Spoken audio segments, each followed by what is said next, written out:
The first time I spoke directly to Julian Vance, I did not beg for my life. I did not scream for mercy, and I certainly did not deny the blood dripping from the cream-colored envelope near my shoes. Instead, standing in the crosshairs of the most ruthless alpha in New York, I complimented his waistline. Looking back, I probably should have just let them shoot me. To understand how I ended up signing my own death warrant with a fashion critique, you have to understand the Gilded Raven. It was a Manhattan sanctuary of smoked glass velvet booths and secrets owned entirely by the Vance family. For 6 months, I had been nothing but a ghost there, a server in a pressed white shirt, moving silently between tables, delivering 12-ounce steaks to men who bought judges for a living. I survived by being invisible. As an Omega masquerading as a Beta, I wore heavy-duty scent blockers strapped tightly to my wrists, hiding the sweet, vulnerable scent that would have made me a target in a room full of predators. I kept my head down, I kept my mouth shut, and I never ever looked the boss in the eye.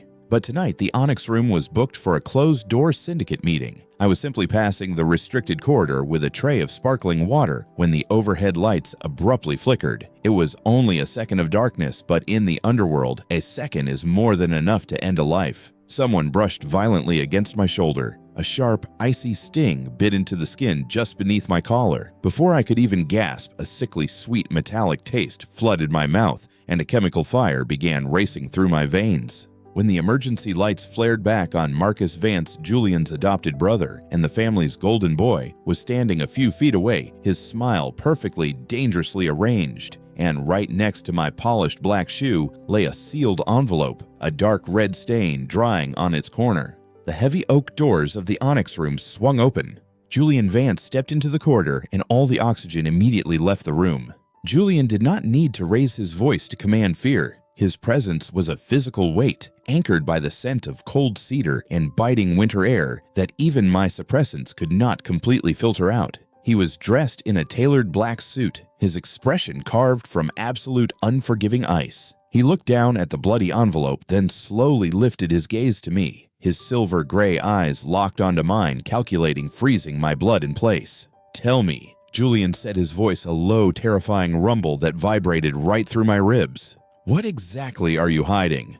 My heart hammered frantically against my chest. Nothing I wanted to say. I do not know where that came from. Marcus was here. He injected me with something. I opened my mouth fully, intending to deliver a flawless, trembling plea of absolute innocence. But the burning chemical in my bloodstream suddenly snapped something inside my brain. The mental wall between my thoughts and my tongue simply evaporated. "I am hiding the fact that I have been staring at your waistline for 6 months," I heard my own voice say out loud. The corridor plunged into a silence so absolute it was deafening. I froze. My own vocal cords had just betrayed me, speaking loud and clear with an embarrassingly breathy tone. Panic seized my throat, but the terrifyingly unstoppable words kept spilling out. "It is a custom Italian cut, is it not?" I rambled, my eyes wide with sheer horror as I stared directly at the deadliest Mafia boss in the city. "You always wear the vest unbuttoned at the bottom, and honestly, it is criminal. It highlights your torso perfectly. I spend half my shifts praying you will take the jacket off just so I can see if your shoulders are actually that broad, or if it is just the tailoring. It is the shoulders, is it not?" Somewhere behind Julian, a heavily armed guard dropped his radio. It hit the carpet with a dull thud. Marcus's practiced wicked smile completely dissolved into an expression of profound panicked confusion. He stared at my neck, clearly realizing that whatever experimental interrogation serum he had stolen was catastrophically defective. It did not make me confess to treason, it made me confess my most pathetic, deeply buried late-night thoughts. Julian Vance, the man who controlled the Manhattan underworld with a flick of his wrist, stood completely paralyzed. For the first time in his life, the legendary Alpha looked genuinely thrown off balance. His cold eyes widened just a fraction. I watched mortified as a faint, almost imperceptible trace of red crept up from his crisp white collar to the tips of his ears. "Shut up, Caleb," I screamed internally. "Bite your tongue off. And your cologne." My mouth continued operating entirely independent of my will. It is too much cedar, but when you walk past my section, my knees actually shake. I thought it was fear, but honestly, you just smell intensely edible. Edible. I had just called the dawn of the Vance family edible. I squeezed my eyes shut, waiting for a bullet. I wanted the floor to open up and swallow me whole. I was going to die right here on the patterned carpet, not because of a gang war, but because an illegally modified truth serum had turned me into a desperate suicidal fanboy. Julian finally moved. He did not pull a gun. He did not order my execution. He simply stepped forward, closing the distance between us in 2 strides. His large, gloved hand gripped my elbow with a firm, inescapable heat. "Bring him upstairs." Julian ordered, his voice suddenly rougher, tighter than before. He did not look at Marcus. He did not look at the dumbfounded guards. He just pulled me toward his private elevator. "Now." "I also really like your hands," I blurted out as the elevator doors slid shut, sealing my doom. Julian clamped a hand tightly over my mouth, his chest rising and falling heavily. The cedar scent in the small space was suffocating thick, with an alpha's sudden chaotic spike in pheromones. I was terrified, yes. But as the elevator ascended to the penthouse, I realized with absolute horror that the serum was not done with me yet. The medical wing of Julian Vance's penthouse did not smell like a hospital. It smelled like expensive antiseptic old money and the crushing weight of my impending doom. Dr. Evelyn Shaw, an older beta woman with sharp eyes and a no-nonsense demeanor, adjusted her glasses as she ran a silver scanner over my neck. I was sitting on the edge of a leather examination table, my black server's vest discarded, leaving me in just my white button-down. "It is a crude synthetic," Dr. Shaw said, her voice perfectly calm, as if she evaluated botched Mafia interrogations every Tuesday. "An experimental cognitive disruptor. It does not erase memories. It bypasses the brain's frontal lobe entirely, specifically the center responsible for impulse control and self-preservation." "So you are saying I literally cannot shut up," I summarized miserably. "I am saying you have the self-control of a drunken teenager," Dr. Shaw corrected, tapping her tablet. Julian was leaning against the doorframe, his arms crossed over his chest. He had discarded his suit jacket just as I had prayed he would during my shifts, and the sight of him in that unbuttoned vest made my mouth go completely dry. "Do not say it. Do not say it. Your shoulders really are that broad," my traitorous mouth announced to the quiet room. "I owe the bartender $20. He said it was padding." Dr. Shaw froze her scanner, hovering mid-air. Julian's jaw tightened a muscle feathering near his ear. The silence stretched, excruciating and thick. I buried my face in my hands, wishing the floor would just open up and drop me straight into the East River. "And the worst part is," I mumbled into my palms, "I am not even a corporate spy. I just have an embarrassingly intense crush on a man who could legally have me dismantled and shipped to New Jersey in separate boxes." Julian slowly uncrossed his arms. "Evelyn, is there an antidote?" "No," she replied, recovering her professional composure with a discreet clearing of her throat. "The compound has to metabolize naturally. Given his body mass, I would estimate anywhere from 48 to 72 hours. But there is a secondary complication." She tapped the heavy-duty scent blocker patched onto my left wrist. "The serum causes rapid spikes in his core temperature and nervous system. Every time he experiences a surge of extreme emotion, like panic or acute embarrassment, his sweat glands overreact, dissolving the adhesive and nullifying the chemical blockers." "Meaning what?" Julian asked, his tone dangerously low. To prove her point, my face burned with fresh humiliation over my $20 comment. My pulse skyrocketed. A sudden sharp heat flared at my wrist. The edge of the patch peeled back. In an instant, the sterile smell of the room was completely obliterated. My true scent, warm vanilla, crushed sugar, and something desperately soft spilled into the air. It was a textbook, unfiltered omega pheromone drop, heavy and sweet enough to make any alpha in a 5-mile radius lose their mind. Outside the frosted glass door, I immediately heard the heavy footsteps of Julian's guards shifting. A low, instinctual growl rumbled from the hallway. The sound of a heavy boot scraping against the wood sent a spike of pure terror through my spine. Julian's reaction was instantaneous. The calm, collected Mafia boss vanished. His eyes darkened to the color of storm clouds. He pushed off the door frame, closing the distance between us in 3 massive strides. He did not touch me, but he did not have to. A suffocating wave of pure, aggressive alpha pheromones crashed down over me. The smell of biting winter air and dark cedar flooded my senses, swallowing my vanilla scent whole. It was a territorial blanket, a heavy, invisible shield claiming every inch of the air around me. It was so intense it made my knees weak and my head spin. "Tell the men in the hall to step back," Julian ordered Dr. Shaw, his voice dropping an entire octave, vibrating with an ancient, instinctual threat. Anyone who inhales within 10 feet of this door loses their lungs. Dr. Shaw quickly slipped out, leaving me alone with the storm.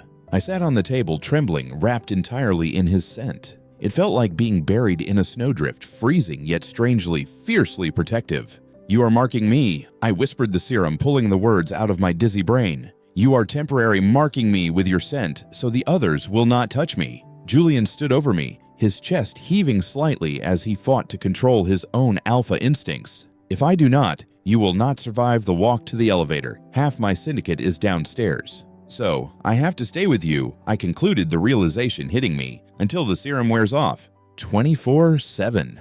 Julian confirmed, his silver eyes locking onto mine. "You do not leave my sight, Caleb. Not for a second. We still do not know who Marcus was working with, and right now, you are a walking, talking liability. I am sorry." I blurted out, my vocal cords hijacking my brain again. "I know you hate distractions. I know you like things quiet. You drink your black coffee at exactly 7:15 a.m. while reading the financial reports, and you tap your pen 3 times against the mahogany desk when you are stressed. You hate small talk, and now you are stuck with a broken radio that only plays my embarrassing inner monologue." Julian stared at me. The aggressive edge in his cedar scent softened just a fraction. He looked at me not like a threat and not like a nuisance, but like a puzzle he had suddenly realized he wanted to solve. He was realizing slowly that I had not been plotting against his empire. I had just been quietly, devotedly watching him. "I do not mind the noise, Caleb," Julian said quietly, the command in his voice shifting into something entirely new. "As long as you are telling the truth." I let out a shaky breath, trapped in the penthouse, trapped in his scent, and entirely trapped by my own mouth. I was officially the underworld's most dangerous third wheel. And the terrifying part was not the Mafia. The terrifying part was that, surrounded by the smell of winter and cedar, I had never felt safer. A meatpacking warehouse in Queens at 2 in the morning is exactly as miserable as it sounds. The air tasted of frost, rusted iron, and old blood. Yet the most terrifying thing in the room was not the row of suspended steel hooks, nor the heavily armed Russian syndicate standing across from us.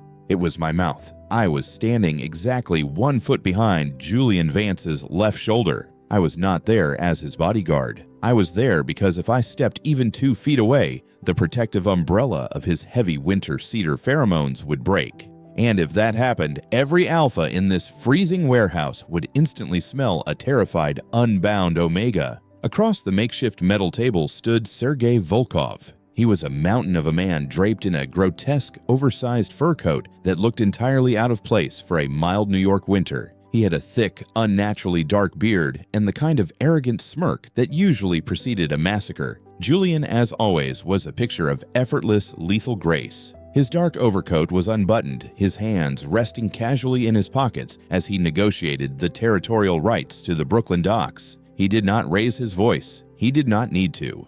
"My men control the south side." Sergei rumbled, his thick accent echoing off the corrugated tin walls. "We have the numbers, Vance. We have the harbor master in our pocket. You give us the shipping routes, or this city drowns in its own supply lines." It was a solid threat, intimidating, classic Mafia posturing. But as Sergei leaned forward, my hyper-focused, serum-addled brain caught a few details. And because the chemical fire in my veins had completely dismantled the barrier between my brain and my vocal cords, I did not just notice them.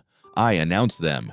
"You do not have the numbers." My voice echoed sharply into the tense, freezing air. The entire warehouse went dead silent. Over a dozen guns shifted slightly. Julian did not flinch, but I saw his shoulder stiffen. "Excuse me!" Sergei snarled, his pale eyes snapping from Julian to the trembling server standing behind him. "Please stop," my brain begged. "Just look at the floor." "You are lying." I continued, stepping slightly to the side to get a better look at him, driven by a suicidal compulsion to critique. "You are sweating profusely despite the freezing temperature, which means your heart rate is erratic. And that fur coat is a distraction. Underneath it, you are wearing a polyester blend suit. Nobody with real power or money wears polyester to a multi-million-dollar negotiation.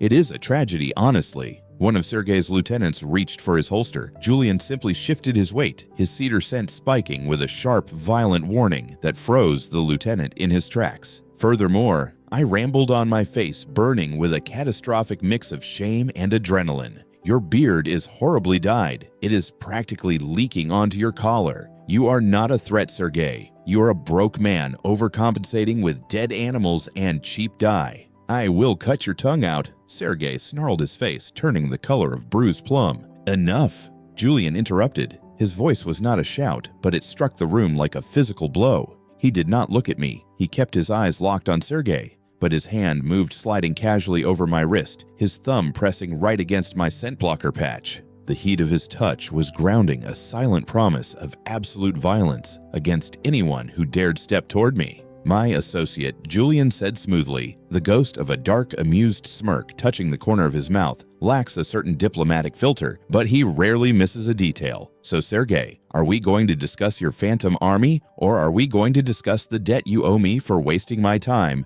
Sergei lost his temper. It was the fatal flaw of a lesser alpha. He roared and reached into his coat, but Julian's men had their weapons drawn and leveled before the Russian's gun even cleared his pocket. The negotiation was over. Sergei's bluff was called, his authority shattered not by a bullet, but by a waiter's fashion critique. As we walked out to the waiting town car, the cold night air hitting my burning cheeks, I wanted to apologize. But the moment the heavy car doors sealed us inside, Julian let out a sound I had never heard in the 6 months I worked at the Gilded Raven. He laughed. It was a low, rich sound that rumbled from his chest, softening the sharp angles of his face. I stared at him, completely mesmerized. A polyester tragedy, Julian murmured, shaking his head, as he poured 2 glasses of scotch from the car's minibar. He handed one to me. I have employed highly trained interrogators for years, Caleb. None of them have ever broken a Russian underboss by critiquing his grooming habits.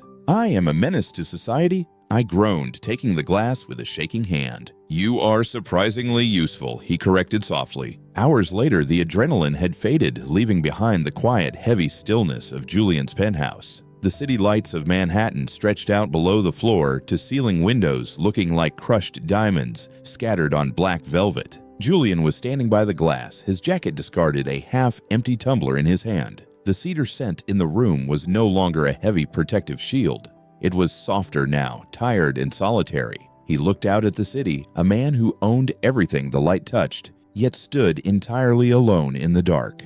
I watched the broad line of his back. The serum, sensing a deeper truth, hummed in my blood again. This time it was not a superficial observation.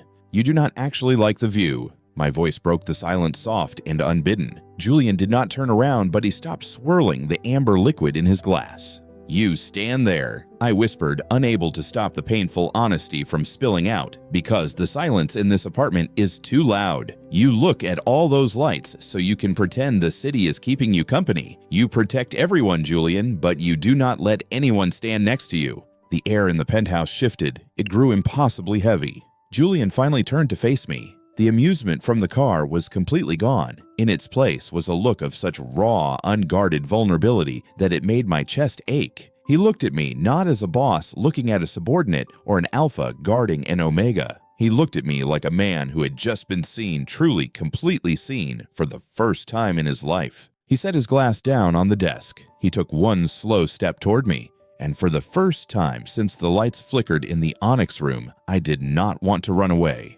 The chemical fire in my veins did not extinguish all at once. It faded like a dying ember, slowly and quietly, until the morning of the 3rd day. I realized it was gone when Julian walked out of his bedroom, his dark hair still damp from the shower, a towel slung over his broad shoulders. The immediate instinctual thought that crossed my mind was, "You look like a ruined marble statue, and I want to trace the scars on your chest." I braced myself, closing my eyes, waiting for my treacherous mouth to broadcast the embarrassing confession to the entire penthouse. But the room remained completely wonderfully silent. My lips had not moved. The heavy protective wall between my brain and my vocal cords had been rebuilt. The serum had finally metabolized. I was back in control. I had my filter, my safety, and my silence back. I should have felt immense relief. Instead, a hollow, freezing ache settled in the pit of my stomach, because the silence meant I no longer had an excuse. Silence had always been my armor. Growing up in the brutal foster care system of the Bronx, I learned very early that the truth was a luxury omegas could not afford. When I was 16, I told the truth to the authorities to save a friend from a violent foster parent. I thought the truth would set us free. Instead, my friend, terrified of retaliation, called me a liar. I was thrown back into the system labeled unstable and completely abandoned. That was the day I bought my first heavy-duty scent blocker. That was the day I promised myself I would never ever hand my truth over to anyone again as a weapon to destroy me. For the past 3 days, the serum had stripped me of that armor. It had been psychological torture, yes, but it had also been easy. I had not needed to hide. Julian had heard my most pathetic, vulnerable thoughts, and instead of using them to break me, he had wrapped me in the scent of winter cedar and kept me safe. But reality does not care about what feels safe. Reality arrived at noon unannounced in the form of Marcus Vance. He did not come with guns this time. He came with 3 of the oldest, most dangerous capos of the Vance Family Council. They bypassed the standard security, stepping out of the private elevator and into the penthouse with the heavy, undeniable authority of the syndicate. I retreated instinctively, my back hitting the cold glass of the window. I had reapplied a fresh scent blocker patch that morning, locking my vanilla scent away, but the sheer predatory weight of the 4 alphas in the room made it hard to breathe. Julian stood behind his mahogany desk, his expression instantly shifting into that terrifying, impenetrable mask of absolute power. Marcus, I do not recall calling a council meeting in my living room. Marcus offered that same wicked practiced smile. You did not, brother, but the council felt it was necessary. We are concerned about your judgment. My judgment is exactly what secured the Brooklyn docks from the Russians last night. Julian replied, his voice a low, lethal hum. Yes, with the help of a server, Marcus sneered, finally turning his gaze toward me. A stray Omega who magically bypassed our security conveniently got poisoned and has now somehow manipulated the boss of the Vance family into playing bodyguard. It is a brilliant strategy, honestly, weaponizing pheromones and using a truth serum as an excuse to whisper sweet nothings into the Don's ear. He has compromised you, Julian. One of the older capos, a man with cold, dead eyes, nodded slowly. A Don who thinks with his instincts is a dead Don Julian. The men are talking. They say you are being controlled by a pretty face and a sweet scent. Julian's jaw tightened. The cedar scent in the room spiked, aggressive and violent, a clear warning. If any man in this syndicate has a problem with my leadership, they can bring it to me directly. And if any of you threaten the Omega under my protection, I will personally remind you why I sit at the head of this table. Protection. Marcus laughed, a harsh, grating sound. You are a fool, Julian. Ask him. Ask the little rat. The serum is wearing off, is it not, Caleb? Tell them the truth. Tell them you used your scent to claw your way out of the slums and into a penthouse. I looked at Julian. He was standing there, a solitary king, ready to burn down his own empire, ready to go to war against his own blood and his own council, all for me, for a broken waiter from the Bronx who had done nothing but cause him trouble. If they believed I was his weakness, they would never stop coming for him. They would undermine him, betray him, and eventually they would kill him. The Mafia did not forgive weakness. The wall in my mind was back. I had the power to choose my words again, and to protect the only man who had ever protected me. I chose the one thing that would save him. I chose to lie. I stepped away from the window, forcing my posture to straighten, forcing my face into a mask as cold as the one Julian wore. Marcus is right, I said. My voice was steady, cutting through the heavy tension in the room like a scalpel. Julian froze. He did not turn to look at me, but I saw the slight tremor in his broad shoulders. I do not care about him. I continued the words, tasting like ash and broken glass on my tongue. The serum, it was a cognitive disruptor. It forced my brain to fabricate extreme emotional attachments to the nearest dominant alpha to ensure my physical survival. It was a biological trauma response. Nothing more. I feel absolutely nothing for your brother Marcus. The silence that followed was entirely different from the ones before. It was not the silence of shock or amusement. It was the silence of a grave. The capos exchanged glances, the tension in their shoulders relaxing. If I was just a biological anomaly, a fleeting side effect of a bad drug, then Julian was not compromised. He was just cleaning up a mess. Marcus looked triumphant. Though a shadow of confusion crossed his eyes, he had not expected me to actually agree with him. But I was not looking at Marcus. I was looking at Julian. When he finally turned to face me, the breath was completely knocked out of my lungs. He was not angry. He was devastated. The silver gray of his eyes had dulled into something empty and desolate. The warm, protective cedar scent that had shielded me for 3 days vanished, replaced by the biting, freezing cold of a bitter winter storm. I see, Julian said quietly. His voice was completely hollow. If the council is satisfied that my judgment is intact, get the hell out of my home. Marcus and the capos did not push their luck. They nodded respectfully and filed into the elevator, the heavy doors sliding shut behind them. The penthouse was empty again, but the distance between Julian and me felt like a massive, unbridgeable chasm. Julian did not yell. He did not demand an explanation. He slowly walked over to the minibar, poured a glass of scotch, and gripped the edge of the counter so tightly his knuckles turned white. Julian.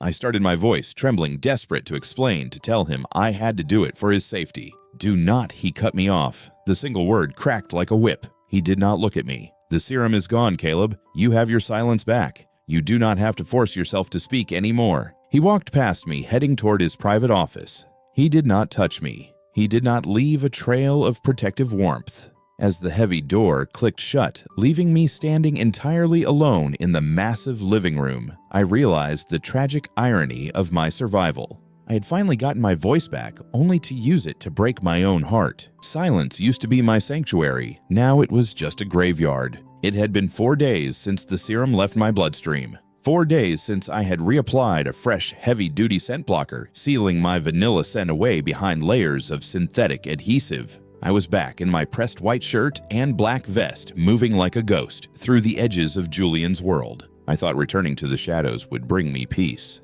Instead, the quiet between us had become a physical weight, thick and suffocating enough to crush my lungs. Julian did not send me back to the Gilded Raven. He kept me at the penthouse, assigning me mundane, fabricated tasks, sorting encrypted ledgers I was not cleared to read, pouring drinks he did not touch, and standing quietly in the corner of his office while he took calls. He was acting out of a need for control, I told myself. Alpha possessiveness. A Mafia Don did not like it when a piece on his chessboard moved unpredictably. But sometimes, when he thought I was not looking, I would catch his silver-gray eyes fixed on me. They were heavy-guarded, searching my face for a single word, a single genuine reaction that did not come from a chemical compulsion. But I gave him nothing. I'd spent my entire life learning how to swallow my feelings, and I was terrifyingly good at it. I did not realize that my silence was hurting him far more than my reckless honesty ever could. The breaking point arrived on a Tuesday night.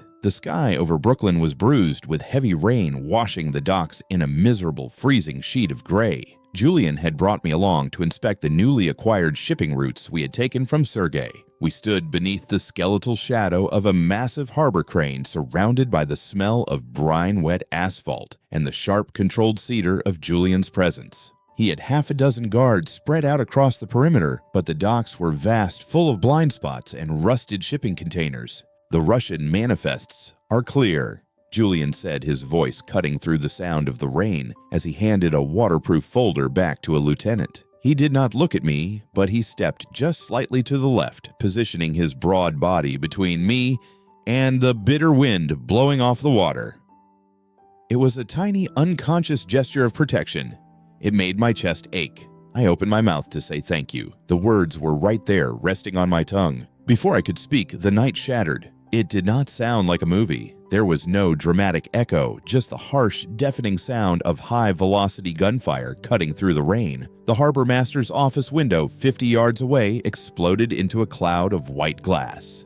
Down. Julian did not hesitate. He did not dive like a savior in a storybook. He moved with brutal, terrifying efficiency. His hand shot out, gripping the back of my collar, and he forcefully dragged me down into the narrow, dark alley between two massive steel shipping containers. Gunfire erupted from all sides. Sparks rained down as bullets chewed through the corrugated metal just inches from our heads. It was not the Russians. The disciplined, coordinated crossfire belonged to the remnants of Marcus's loyalist men, who knew exactly how Julian operated and exactly where his blind spots were. We hit the wet asphalt hard. I gasped as the breath was knocked out of me, but I did not feel the impact of the ground. Julian had twisted his body at the last second, taking the brunt of the fall, shielding me completely beneath his heavy overcoat. The scent of winter cedar instantly spiked, turning sharp, violent, and bitter. "Stay low," Julian commanded, his voice barely a rough whisper near my ear. He reached for the handgun, holstered beneath his jacket, smoothly returning fire into the darkness to cover his guard's retreat. It was only when the muzzle flash illuminated the narrow space between the containers that I saw it. The left sleeve of his pristine white shirt was soaked in a spreading, horrific stain of dark blackish red. A bullet had grazed the heavy muscle of his shoulder a few inches to the right, and it would have punctured his lung. He had taken the hit while pulling me down. "You are bleeding." I choked out my hands, trembling as the smell of fresh blood mixed with the rain. "It is nothing. Keep your head down, Caleb." He grunted, slamming a fresh magazine into his weapon without even blinking at the wound. He was cold, calculated, a machine built for war, but as he leaned over me, caging me safely against the steel wall, I saw the shallow, forced rhythm of his breathing. Panic, absolute and blinding, gripped my throat. For years, I had believed that if I just stayed quiet, if I just remained invisible, the world would not hurt me. I thought my silence was a shield, but looking at the blood pouring down Julian Vance's arm, the brutal truth finally snapped my worldview in half. My silence had not stopped the bullets. My lies had not kept him safe. Keeping my mouth shut out of fear was not armor, it was just a cage. And if I stayed in that cage today, I was going to watch the only man who had ever truly seen me bleed to death on the cold Brooklyn asphalt. Another volley of bullets rained against the container. Julian flinched slightly, his jaw clenching in pain, but he did not move an inch away from me. I did not think. I just moved. I reached up my trembling bare hands, pressing fiercely against the torn fabric of his shirt, applying brutal pressure to the gunshot wound to stop the hemorrhaging. My fingers were instantly stained warm and red. Julian's breath hitched. He finally looked down at me, his silver gray eyes wide with shock at the sudden desperate contact. "Caleb, let go." He ordered, his voice tight with pain. "You will get blood on you." "Shut up," I whispered, my voice shaking so hard it cracked. Julian froze. Even amidst the gunfire, the sheer audacity of my words seemed to stun him into stillness. I pressed harder against his shoulder, ignoring the rain soaking through my clothes, ignoring the syndicate war tearing the docks apart around us. I looked directly into the terrifying eyes of the Mafia boss, stripping away every ounce of my artificial armor. There was no truth serum running through my veins tonight. There was no chemical forcing my tongue. I lied to the council. I said, my voice rising over the deafening sound of the rain, desperate, raw, and completely my own. I lied to Marcus. I lied to you in the penthouse because I was terrified they would kill you if they knew I was your weakness. Julian's hand slowly lowered his weapon. The aggressive, violent spike in his pheromones halted, replaced by a stunned, fragile stillness. "Dear Caleb," he breathed out the word barely audible. "I was not a biological anomaly." I confessed, tears finally breaking free, mixing with the cold rain on my cheeks. I did not say those things because of the serum. The serum just gave me the courage I did not have. I meant every single word, Julian, every single word. The gunfire outside seemed to fade into white noise. In the narrow, bloody space between the steel walls, Julian Vance looked at me, and for the first time in his life, the King of New York completely surrendered. The emergency Vance Family Council was convened 2 hours after the shootout in Brooklyn. The boardroom, located on the 65th floor of Julian's corporate headquarters, was a theater of black marble sweeping city views and suffocating tension. The air was heavy with the aggressive pheromones of New York's deadliest alphas. Marcus Vance stood at the far end of the long mahogany table, looking like a man who had already won the war. He had called the capos here tonight to officially challenge Julian's leadership, citing the ambush at the docks as proof of Julian's failing grip on the city. Julian sat at the head of the table. His shoulder was tightly bandaged beneath a fresh, immaculate black suit. His expression was a terrifying expanse of frozen water. And this time, I was not hiding in the corner, and I was not standing a step behind him. I was standing right by his side. "He led us into a slaughter," Marcus proclaimed, his voice echoing off the glass walls. He gestured dramatically toward Julian. "The Russians ambushed him because he was too busy protecting his little Omega pet to secure the perimeter. He is compromised, gentlemen. For the sake of the Vance Syndicate, he must step down." The old capos murmured, their cold eyes shifting toward me. A week ago, their stares would have sent me into a full-blown panic attack. I would have lowered my head, prayed for invisibility, and let my silence doom us both. But not tonight. Tonight, my heavy-duty scent blocker was sitting in a trash can back at the penthouse. My natural scent, warm vanilla and crushed sugar, mingled freely with Julian's biting winter cedar. I was not hiding anymore. "The Russians did not ambush us," I said. My voice was not loud, but it cut through the murmurs like a sharp blade. The entire room went dead silent. Marcus snapped his head toward me, his wicked smile faltering for a split second. "You dare speak in this room?" One of the older capos growled, his alpha scent flaring with indignation. Julian did not even look at the capo. He just casually rested his hand on the table, his fingers drumming once against the mahogany. The implicit threat of violence in that single movement was so massive that the capo instantly shut his mouth.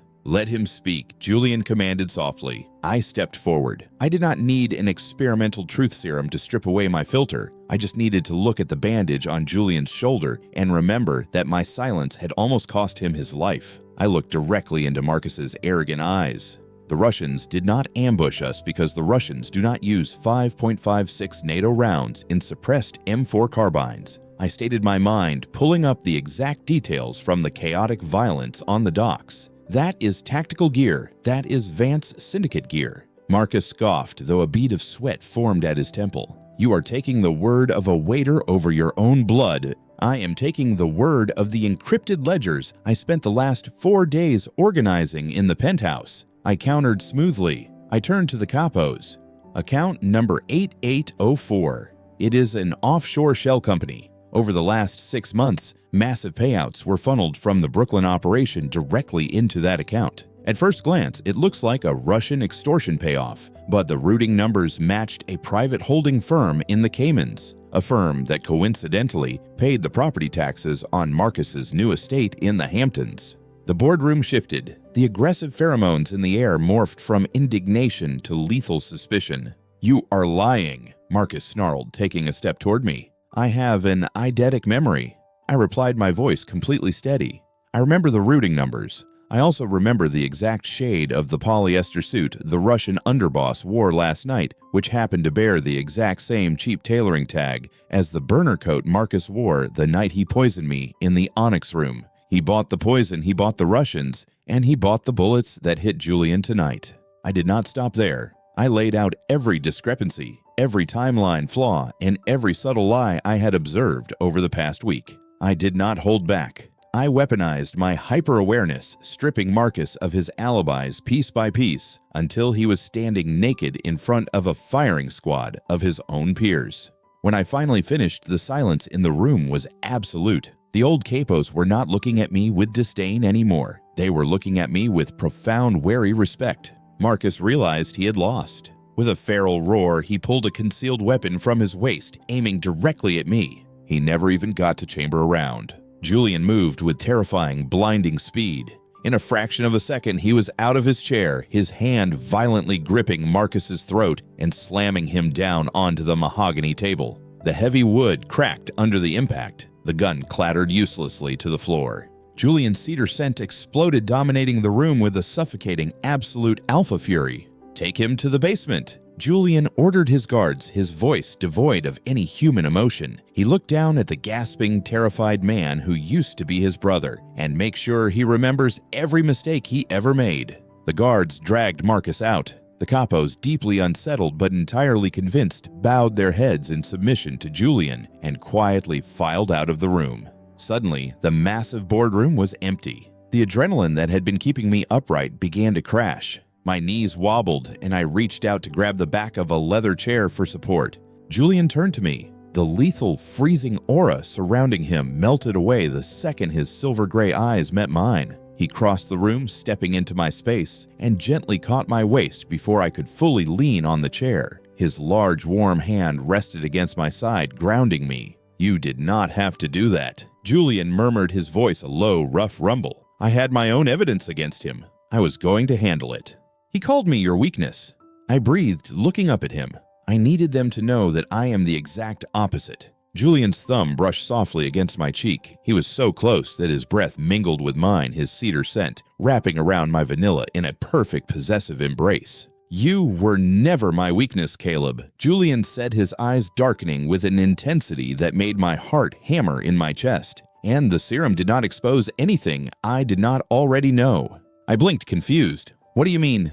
A faint, handsome smirk ghosted across Julian's lips. "Do you honestly think I did not notice you at the Gilded Raven, a beautiful, fiercely observant Omega, trying desperately to hide his vanilla scent beneath cheap blockers? I noticed you on your first week. I specifically requested your section every time I came in." My jaw dropped. "You knew." "I knew," he confessed softly. "I kept my distance because my world is dangerous. I thought I was protecting you by ignoring you. But when I saw that bloody envelope next to your shoe, when I realized my world had touched you anyway, I stopped caring about the rules." He leaned in closer, his forehead resting gently against mine. The King of New York, a man who bowed to no one, was completely surrendering. "I do not need a serum to hear the truth from you, Caleb. Just tell me you are staying." I let out a shaky breath, a genuine radiant warmth blooming in my chest. The fear was entirely gone. I was standing in the arms of the most dangerous man in the city, and I had never felt so utterly beautifully free. I let my hands slide up his chest, resting my palms against the lapels of his immaculate suit. I looked up into his eyes, and a slow, mischievous smirk curved my lips. "I am staying," I whispered softly, "but only because it would be an absolute tragedy to leave a waistline like that unsupervised." Julian let out a low, rich laugh, and before I could say another word, he pulled me flush against him and finally perfectly kissed me. The Gilded Raven reopened its heavy mahogany doors on a freezing Friday evening in late January. The smoked glass windows were perfectly polished, the velvet booths meticulously brushed, and the reservation list was still packed with the names of men who ruled the city from the shadows. It was the exact same sanctuary of wealth, power, and secrets that I had navigated for 6 months. Yet as I stepped onto the patterned carpet of the main dining room, my place in this world had fundamentally, irreversibly changed. I was no longer a ghost. I was not wearing a cheap synthetic server's vest or a crookedly buttoned white shirt. Instead, I wore a charcoal 3-piece suit, custom-tailored by the same Italian craftsman who designed Julian's wardrobe. The fabric felt like a second skin, a dark armor that fit me perfectly. More importantly, my wrists were entirely bare. There were no heavy-duty adhesive patches scratching at my skin, no chemical blockers suffocating my biology. My natural scent, warm vanilla and crushed sugar, drifted freely into the air, an unmistakable, unapologetic declaration in a room full of apex predators. A few months ago, stepping into a room of Mafia alphas without a scent blocker would have been a death sentence. Tonight, it was a display of absolute sovereignty. Because the scent of vanilla was not alone, it was completely seamlessly intertwined with the heavy territorial aura of biting winter air and dark cedar. Julian stood right beside me. He looked devastatingly regal in a jet black suit, his silver gray eyes scanning the room with the effortless authority of a king observing his court. When we walked past the tables, conversations respectfully softened, shoulders tightened. When Senator Hastings, a man who had once treated me like a piece of the furniture, approached us, he did not just shake Julian's hand. He turned to me, offering a polite, deeply cautious nod. The underworld had learned the truth about the quiet Omega at the Gilded Raven. They knew what had happened to Marcus. They knew I possessed an eidetic memory, and they knew my tongue was sharper than a scalpel. They did not just respect Julian's mark on me, they respected me. "You are intimidating the senator," Julian murmured, leaning down so his lips brushed the shell of my ear. The low rumble of his voice sent a familiar shiver down my spine. "I did not say a single word," I whispered back, unable to hide the small, proud smile forming on my lips. "You did not have to," Julian replied, his hand resting casually heavily against the small of my back. "He is terrified you will remember the details of the offshore accounts he tried to hide last spring." "Well," I said, taking a sip from a crystal glass of sparkling water, "he should not have worn a navy blue tie with a black suit. It was a crime against fashion, and I never forget a crime."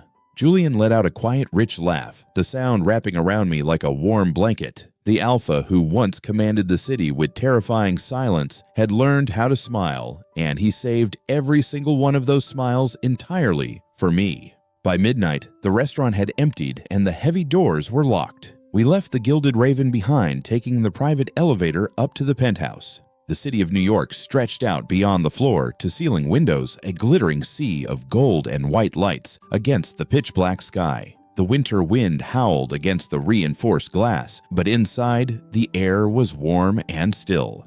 I walked out onto the private balcony, letting the freezing air bite at my cheeks. The skyline was breathtaking, but I was not really looking at the buildings. I was looking at the reflection in the glass. Julian stepped out behind me, discarding his suit jacket onto a nearby chair. He wrapped his arms around my waist, pulling my back flush against his broad, solid chest. He buried his face in the crook of my neck, inhaling deeply, his cedar pheromones wrapping around my vanilla in a perfect, peaceful embrace. Silence used to be my sanctuary. For years, I had built walls out of quiet submission, hiding my truth because I was terrified of what the world would do to me if I spoke it. It took a botched Mafia interrogation and a defective truth serum to tear those walls down, but it took Julian Vance to teach me that I did not need to rebuild them. "What are you thinking about so loudly?" Julian asked, his breath warm against my skin. I leaned back into him, resting my hands over his large, scarred ones. "I was just thinking about the first time I met you in that corridor. I thought my mouth was going to get me killed. It almost gave my entire security detail a heart attack," Julian corrected dryly, though I could feel the smile against my neck. "I had to give the guards a raise just to ensure they never repeated what you said about my waistline." I turned around in his arms, looping my hands loosely around his neck. I looked up into his silver-gray eyes, no longer seeing a cold, untouchable Don, but the man who had stood between me and a hail of bullets on a freezing Brooklyn dock. I was very observant. I teased softly my thumb, tracing the faint line of the scar near his collarbone. "And for the record, I still think you should leave the bottom button of your vest undone. It is a public service to the city of New York." Julian's eyes darkened, the amusement shifting into a deep, consuming heat. "Is that the truth, Caleb, or is there still some of that serum left in your system?" I smiled, rising slightly on my toes to bridge the gap between us. "No chemicals," I whispered against his lips. "Just me." When Julian kissed me, it was not a claim of territory or a display of power. It was a promise of safety, of devotion, and of a future built not on shadows and silence, but on the raw, beautiful truth. The city lights burned brightly below us, but for the first time in my life, I was not afraid of being seen.